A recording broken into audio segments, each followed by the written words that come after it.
The markets may be closed, but the business stories are just heating up. I'm Robert Tan. Catch up with us on Business Brief. Here are this afternoon's top business stories. Growth returns as the Philippine manufacturing rebounds in December. Filipinos' wish list, affordable food prices, less to no corruption, and more jobs. 2026 kicks off with a ROAS of stock surge. Asia's factories wrap 2025 strong, powered by AI and exports.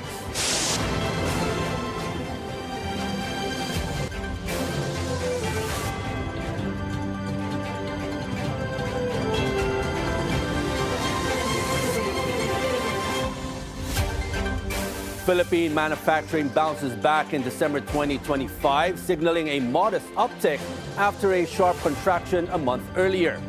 Data from S&P Global shows the Philippines Purchasing Managers Index rises to 50.2 in December, above the flat 50 mark that separates expansion from contraction.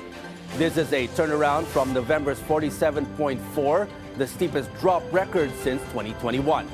S&P Global says new orders and purchasing activity both increased for the first time in 3 months, with buying activity at its fastest pace since August, helping firms better manage inventory levels. Pre-production inventories hold on steady month on month, while stocks of finished goods rise, suggesting improved demand conditions. Analysts call the December rebound encouraging, but caution that the recovery remains fragile as manufacturers head into 2026. After Philippine factories return to growth, Asia's manufacturing powerhouses also end 2025 on stronger footing, with production and export orders picking up across the region. S&P Global Purchasing Managers Indexes show factory activity in South Korea and Taiwan return to growth in December, snapping months of declines. China also rebounds with pre-holiday orders boosting manufacturing, surprising analysts expecting a slowdown. Strong demand for new products and artificial intelligence-related exports help drive the recovery, giving Asian manufacturers a cautiously optimistic start to 2026. With positive signs early on, experts observe improvement in the production and operation of relevant enterprises. Still, economists warn global supply chains and even U.S. tariffs may affect the sector in the months ahead. Motorists may get a small break at the pump next week as fuel prices are seen heading for a rollback. The Department of Energy's Oil Industry Management Bureau says, based on 3-day MOPS trading, gasoline may drop by around 50 centavos per liter, diesel by about 15 centavos, and kerosene by nearly 20 centavos. DOE officials say the estimates exclude all companies' operating costs and other premiums. The expected rollback is linked to easing geopolitical risks, expectations of global oil oversupply, and weak demand from major consumers like China. Oil firms are set to announce final price adjustments on Monday, with changes taking effect the following day. Are Filipinos asking for too much? A Stratbase Pulse Asia survey shows Filipinos want affordable food, less corruption, and more jobs. The nationwide survey highlights public priorities, basic needs, systemic reform, and sustainable livelihood opportunities. But these demands are interconnected. Economic hardship and corruption go hand in hand, hitting Filipinos' daily lives, not just a moral issue, but a real economic burden. The public wants relief in cost of living, credible anti-corruption measures, and measurable improvements in governance, all at the same time. Foreign investors keep betting on the Philippines. Despite a shaky stock market, peso-denominated government bonds attract a net $4 billion inflow in the first 11 months of 2025. Treasury securities post $5.8 billion in gains, offsetting a $1.8 billion outflow from local equities. The Bangko Sentral warns that hot money inflows may slow to $5.6 billion in 2026 amid global financial volatility. The Ninoy Aquino International Airport hits record traffic in 2025, showing strong demand for air travel. New NAIA Infra Corporation says passenger volume reaches about 52,020,000, the highest annual total ever. December alone hits 4.86 million passengers, with estimates at 2.37 million international and 2.5 million domestic travelers. The numbers reflect airport activity, various travels including domestic, business, outbound, and returning Filipinos. Operations stay smooth due to improvements made throughout the year. For airlines, tourism, and related businesses, NAIA's performance underlines the resilience of Philippine air travel and the growth potential for the industry in 2026. Plantation Bay Resort and Spa in Cebu is once again in the headlines after suppliers allegedly sent low-quality steaks to its resort. The suppliers denied any wrongdoing and even accused the resort of mishandling meat shipments. Paulo Barcelon has this Bilyonaryo News Channel exclusive. Plantation Bay CEO Manny Gonzalez is once again in the headlines. This time, he's going after Werdenberg International Corporation over alleged fraud, spoiled meat, and discriminatory business practices. Werdenberg is also affiliated with several popular delicacy brands in the country, such as Santi's Delicatessen and Chesa Bianca Swiss Restaurant. In a letter obtained by Bilyonaryo News Channel from a reliable source dated October 6, 2025, Gonzalez accused Werdenberg of falsely labeling imported beef sold to Plantation Bay as prime rib. Mr. Gonzalez claims the delivered meat contained 9 connected ribs, even though he believes true prime rib can only consist of 7 ribs under international butchery standards. He says this made it definitionally impossible for the product to be legitimate prime rib. When a portion of the meat was cooked, Gonzalez claims it was dry, discolored, lacked flavor, and showed signs of being old or improperly stored. Plantation Bay says it paid almost 40,000 pesos for what it describes as meat suitable for dog food. The company then filed a complaint invoking the implied warranty of merchantability under the Consumer Act. He further accuses Werdenberg of retaliation by refusing future orders and discriminating against Filipino-owned businesses. Gonzalez is now urging the Department of Trade and Industry to investigate possible systemic fraud in the imported meat supply chain. He warns that if a major resort can be swindled, smaller hotels and restaurants may have lost millions without knowing it. In its email response also obtained by the Bilyonaryo News Channel, Jean-Christophe Chavanon, the VP for Sales and Marketing of Werdenberg, said that Plantation Bay often makes complaints to Werdenberg about the issue of their meat, despite giving them door-to-door service. Chavanon also said about the specific complaint that the quality of U.S. beef varies from one cut to another. He also referenced a previous complaint from Plantation Bay regarding an order of lamb, saying that the restaurant selects their own sizes of lamb and ends up returning half their order. Werdenberg also says that the quality of their meat is evident in the number of 5-star hotels that trust them in the Cebu area. The company had also asked Gonzalez and Plantation Bay management to be reasonable and respect their side. This is not the first time Plantation Bay made headlines for complaints.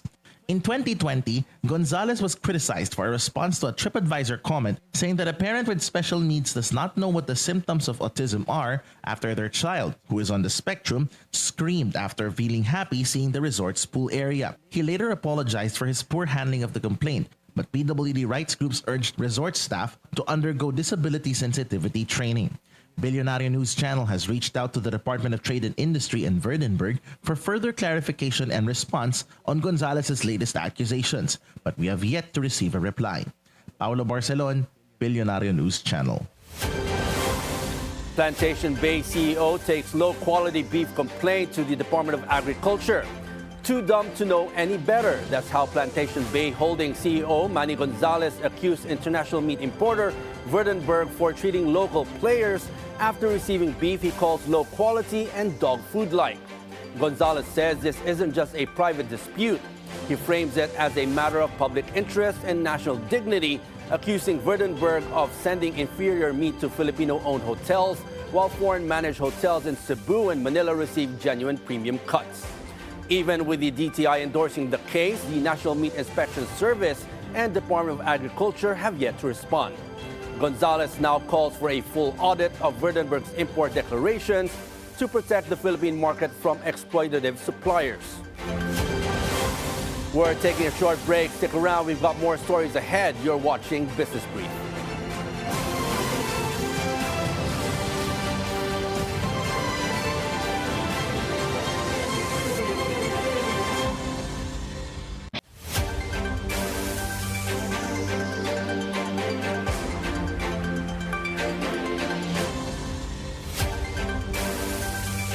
An economist warns that unprogrammed appropriations in the 2026 budget could undermine fiscal discipline and raise corruption risks. On Bilyonaryo News Channel's At the Forefront, economics professor Butch Lanzona says the 243 billion peso unprogrammed allocations give the executive branch too much discretion. He cautions that such insertions defeat the budget's purpose, creating vulnerabilities for misallocation and fiscal mismanagement. In particular, if you make the budget, soft, you move away from this idea that, we have to face the scarcity of resources, that we have to make trade-offs. Mm-hmm. But if you open up the budget, those two things become irrelevant. No? So we want to make the budget something that would bind the government and that would make them commit to certain priorities. No? Meanwhile, Lanzona also urges the administration to empower local governments. He stresses the need to give them greater oversight over national agencies and budget execution to support economic targets. The economy is really monocentric. Everything is concentrated in Metro Manila. Yes. And then you have all of these central agencies dictating to the LGUs. And that makes it very conducive for capture. No? You should do away with this hierarchical structure and create more redundant, agencies that could check one another and limit as much power as whatever agencies might have. So I think that's the right path. For businesses, lack of fiscal transparency and executive discretion could affect investor confidence, capital allocation, and market stability in 2026. If growth slows and inflation picks up in 2026, the economy faces uneven impacts across key sectors. On BNC's Business 360, Security Bank Corporation Chief Economist Angelo Taninco names his top 3 vulnerable sectors. Household sector will likely be hit hard, and that will have a spillover effect on the economy as well, to the downside, because household consumption occupies 70% of the GDP of the economy. Well, across the sectors that we are looking at in terms of the, agriculture is one. It's still highly vulnerable, especially that the country has been facing climate risk or inclement weather. Also, you can look at the, in the case of the manufacturing sector. Yes. The manufacturing sector has been facing headwinds partly coming from abroad. He also points out that the BPO sector remains relatively insulated, driven by strong export demand, even as domestic sectors face headwinds.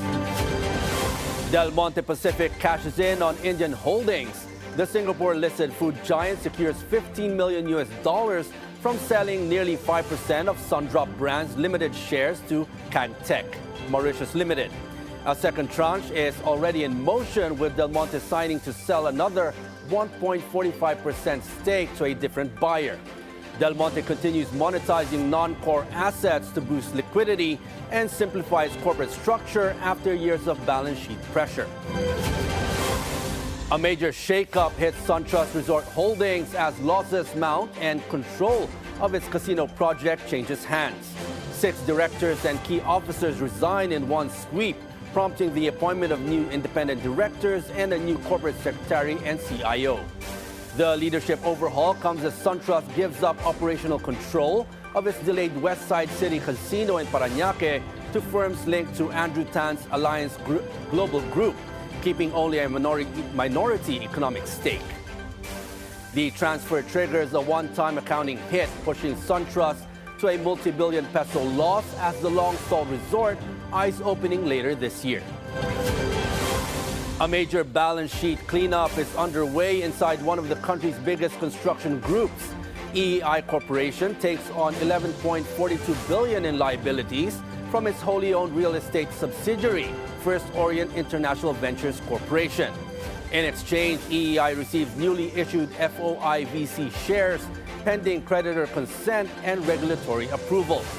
The move is positioned as a strategic reset to strengthen FOIVC's balance sheet and credit profile while allowing EEI to manage debt more efficiently at the group level. Legacy car brands aren't the only ones seeing sales growth. Chinese auto brand Changan is also gaining momentum. Heartthrob Donnie Pangilinan is along for the ride. Our mobility correspondent G. Baroga has the story. 2025 proved to be a challenging year for different industries in the Philippines. But in the auto sector, some brands managed to keep moving forward. One of them is Changan, a Chinese car brand backed by a 160-year global legacy in automotive and industrial innovation. According to Changan Philippines Head of Sales Arlan Reyes, that growth comes from the rising interest in electrified vehicles among Filipino drivers. We're ahead by 7% compared to 2024. So we're very excited that Changan is slowly gaining traction in the Philippine market. And I can say that we can attribute this growth to our new energy vehicles, which we launched during the MIAS or the Manila International Auto Show. Still, Reyes says Changan's gasoline-powered models continue to play an important role in keeping sales strong. Based on the latest data from the Chamber of Automotive Manufacturers, Changan sold 982 vehicles year-to-date as of November, up 50 units compared to 2024. That performance also places Changan among the top 10 Chinese auto brands in the country. Adding star power to the brand is actor Donnie Pangilinan, Changan's newest face to consumers. Donnie admits he's still very new to the whole electric car thing, but his journey with Changan has been great. His current daily drive is the Changan Hunter pickup truck. When I was introduced to Changan, wala pa ako masyadong idea kung gaano kalakas yung mga electric cars, how far they can go, kung kamusta ba yung range nila, tsaka power. So, when I tried this Hunter, and ito yung naging talagang main kotse ko. Donnie adds that more than an ambassador, he is a customer. And this 2026, he says he's excited for Changan's upcoming vehicle launches set to be unveiled at the right time. For BNC Mobility, G. Baroga. Global markets start 2026 on a positive note despite holiday-thin trading and uncertainty over artificial intelligence, U.S. economy, and Fed policy. Trading in Asia remains light as Japan and China marks holidays, while investors returning to the markets follow the year-end rally. Precious metals extend their 2025 boom. Gold climbs nearly 1% to $4,351.7 an ounce, while silver jumps 2% to $72.63. Last year was gold's best in 46 years, driven by rate cuts, central bank buying, and geopolitical risks. Markets are watching U.S. economic data and the Fed policy path. Traders are pricing in low chances of a rate cut this month, but expecting one more by June. For the Philippines, global market moves could affect exports, foreign investment, and the peso, making U.S. policy and commodity prices key factors for 2026 economic sentiment. We're taking another short break. Up next, taking a quick look at the markets today. That and more when Business Brief returns. Stay with us.